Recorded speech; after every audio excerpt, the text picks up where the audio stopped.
I don't know if you'll review this. What's the time frame that it takes to identify a student for the mastery and get them into the program? Like, do you do this? I see you have first quarter. How soon does this start?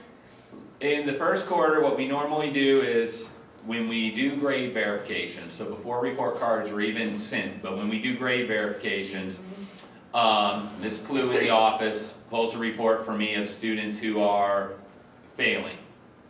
I send an email home with all the documents to sign up to just those parents that says, your child will be coming home with a report card that shows they've qualified for mastery. Please print this out, return it by next Monday. That's during the 1 week. Then we mail it home and also send hard copies home to people who don't have email addresses. Then we use the next week to get everything up and prepared, and it's within a week and a half.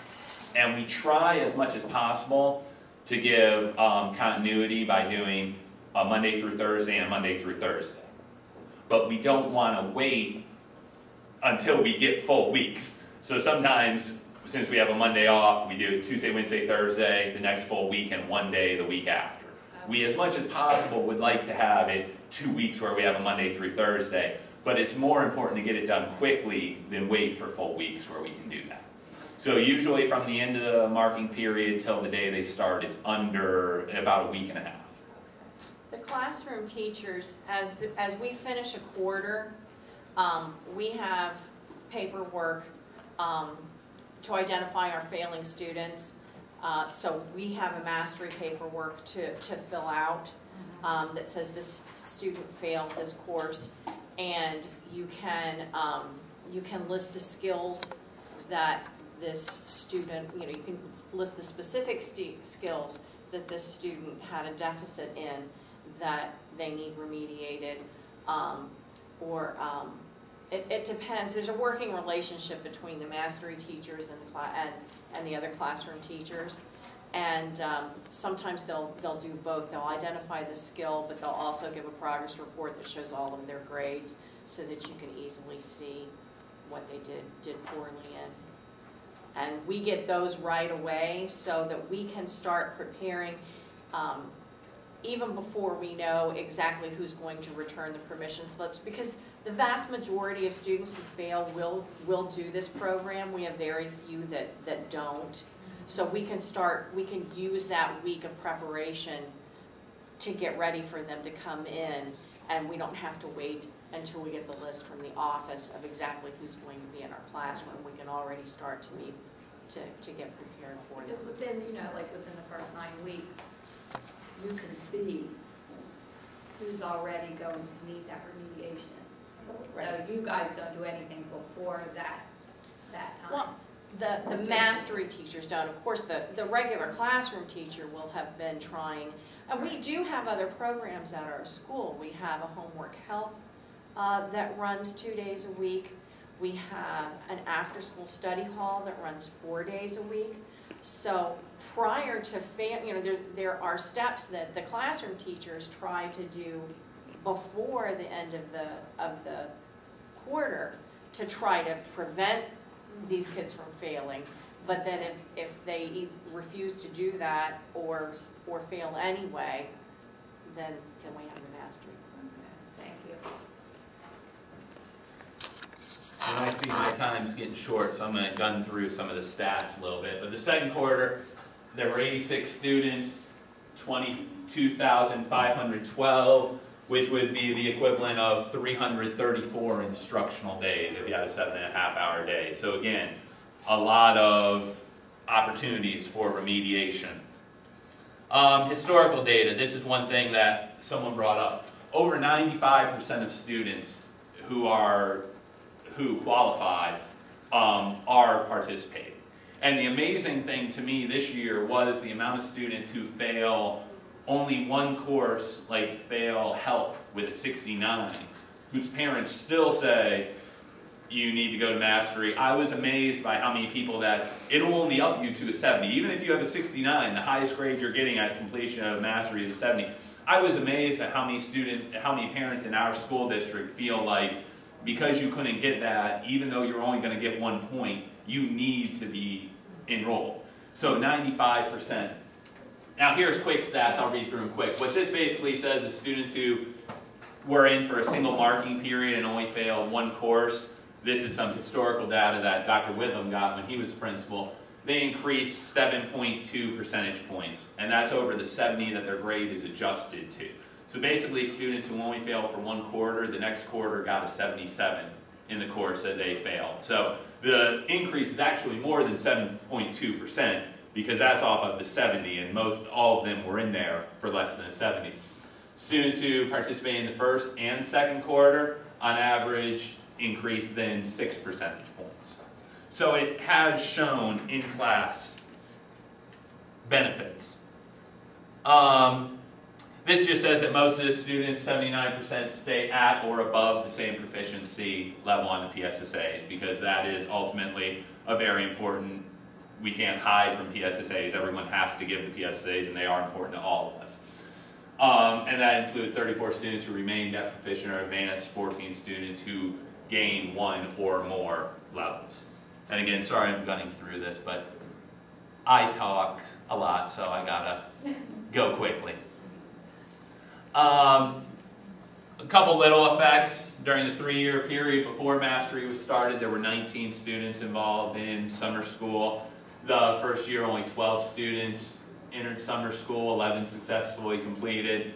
And last year, the number was up a little closer to the average, 15, but 14 completed. One of the biggest things is there are less students qualifying for summer school, but the percentage of students who are successful in summer school is very high. With last year only 1, and that student just never went to summer school. So it's not like they weren't successful in the summer school setting, they just decided not to go, and again, that's something you can't really control as much. Quickly to the costs of Mastery program, because I know this is very important. Teachers. There are 11 teachers, 16 hours each, that's 176 hours of instruction. So you would have to find some funding system that pays for that as an after-school contract of teaching hours. That's a very big cost. Buses, we run an activity bus every day, Monday through Thursday anyway. So students who have sports and don't have transportation can compete, and students who want to stay for homework help or after-school flex, which we discussed, can go home. But there is an increase in the amount of buses. Because normally, correct me if I'm wrong, Dr. Wood, there are normally 2 after-school buses, and during Mastery it's increased to 4. But they're all fully reimbursed. They're reimbursable bus routes. So they're really a wash when the check comes in from the state at the end of the year. They do have to make a commitment to do that. And some areas that we are looking at this year at improving how assignments are provided and differentiating to meet the exact needs of each individual student. It's not that we don't, but we feel some teachers in some subject areas do a lot better work of giving us exactly what we need for each student.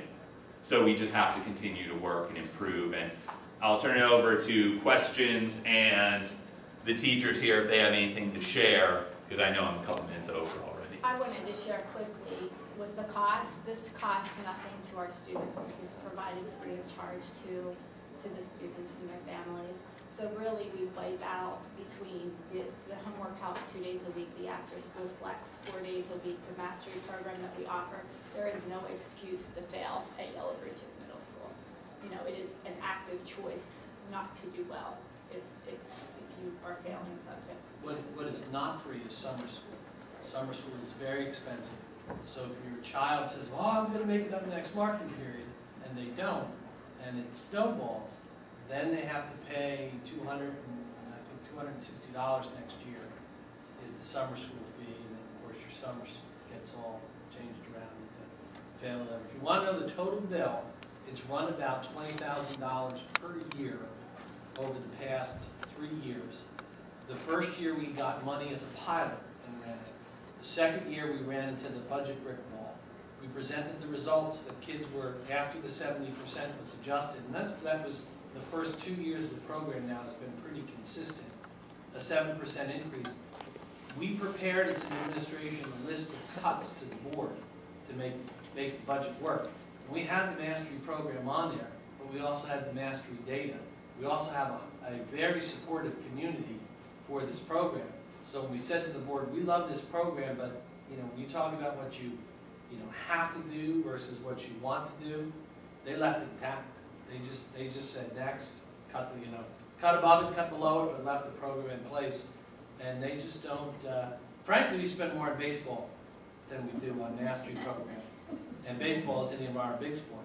So if you can diplomatically and politely say to people, you spend more on baseball than you do remediating kids, and learning is our primary, it's almost a little embarrassing to cut that and leave some other things in place. So we've been a pretty strong advocate for the program over the past couple of years.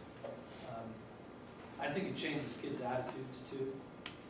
And we do put right in the letter that parents get, the informational letter, we do put in summer school information and what the cost will be. And sometimes parents call me and say, well, we flunked with 63 this quarter, can't you just make it up? And I will sit there and I'll say to parents, yes, but what you're making them do is average 72 for each of the next 3 quarters instead of 70. Your child has been struggling. Do you really want to take the risk that if he starts at 70, he has a lot more leeway to do not great later, but if he gets 2 60s in a row, then you're making 2 80s for a 3rd and 4th quarter. And a lot of times when parents have it explained to them like that, they say, oh, this makes a lot of sense. And the other thing we changed with the mastery program, it used to be you could fail 1 course and still go on to the next grade level. With the mastery program in place, you may not fail any course and go to the next grade level. You go to summer school, you go through the mastery program, but between homework help, after school flex, the mastery program, and summer school, if you don't earn the right to go to the next grade level, that's not because the teachers aren't working hard enough. So you do actually have students that are held back? Yes, but you know what? Not a lot. And in all honesty, the kids, when you look, this program works for kids who fail 1, 2, or 3 subjects. After someone's failing 3 or more subjects, the benefit declines. It's not the program for habitual failures. I will tell you that those kids who are failing 3 and 4 and 5 classes, they're not failing because of ability anyway.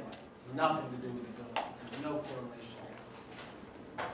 Roughly how many kids do you have held back? 2, 3 per grade level.